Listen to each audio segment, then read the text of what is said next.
Hi, it's Mark Graban. Welcome to Lean Blog Audio. Today I am reading a blog post titled Gaming the System, What a USPS Smiley Face Teaches Us About Bad Metrics. It was published on September 15th, and if you would like to read the blog post, comment, or share, you can go to leanblog.org/audio436. And now, the blog post. When the system encourages a smile, even if you didn't choose it.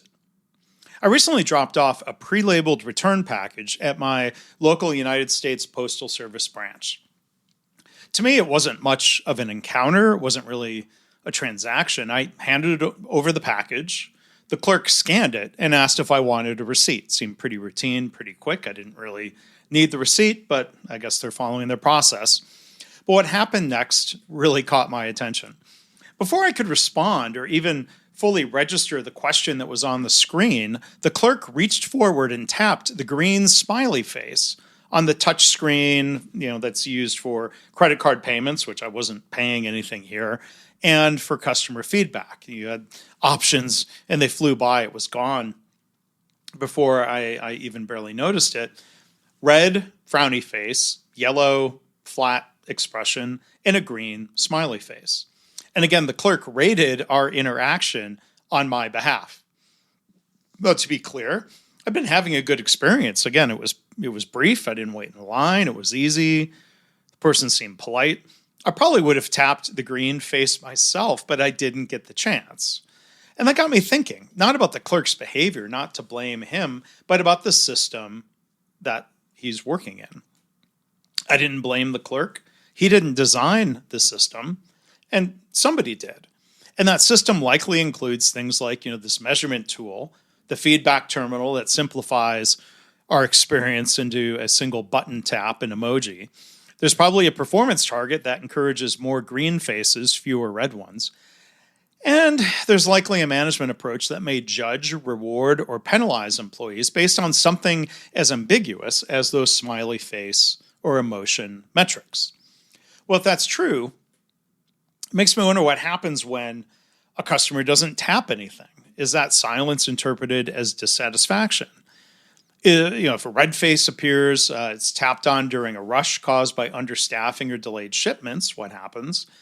And what happens if a clerk is friendly and helpful? They're doing their best, but they get marked down because of issues upstream.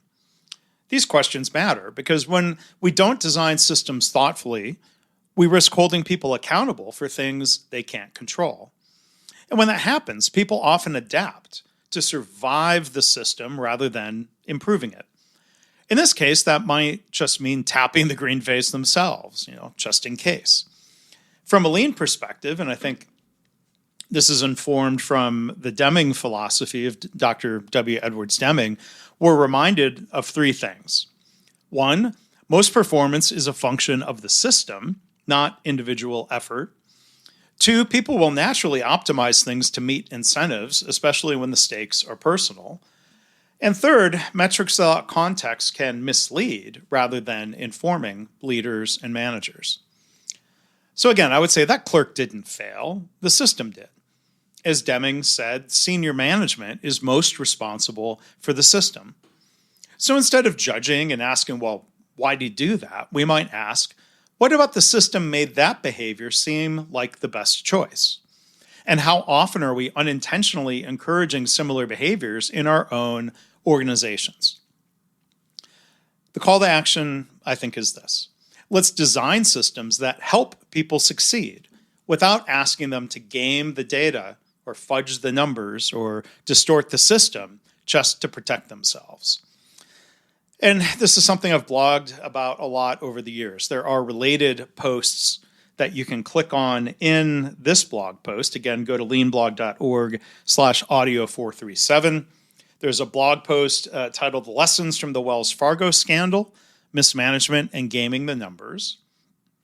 There's a blog post about a Wall Street Journal video on the VA, the Veterans Administration health system in the U.S., gaming waitlist systems and targets. And, a funny one from a fictional realm, a blog post about The Office, the TV show, and its paper sales gimmick and what it reveals about bad metrics. So again, for all of that, you can go to leanblog.org/audio436. Thanks for listening.